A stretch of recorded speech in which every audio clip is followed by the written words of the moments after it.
вот я была старостой группы, а он у нас был, ну, формальный лидер, да, вот так вот, а неформальным лидером был все-таки он.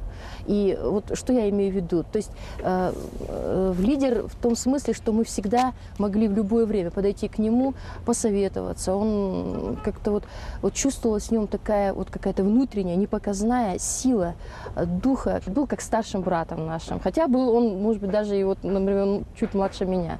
Девчонки все влюблены, наверное, в него были. Ой, ну знаете, когда он приехал с Гаваны, ну там вообще, конечно, были влюблены, и что мы его ревновали даже немножко так. Знаете, вот были поклонницы у него,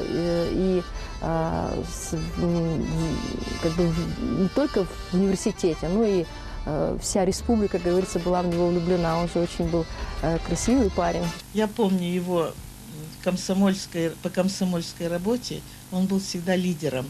И я почему-то всегда думала, этот человек станет обязательно государственным человеком. И вот, наверное, все это сбылось. Видимо, все-таки есть у каждого человека своя судьба. И вот ему судьба подарила вот это вот большое дело, большую политику он вошел. И как политик он сейчас известен, сразу стал известен и на Северном Кавказе, и в России. Что вот мне лично импонирует в Мураде Магомедовиче, это его чуткое отношение к людям.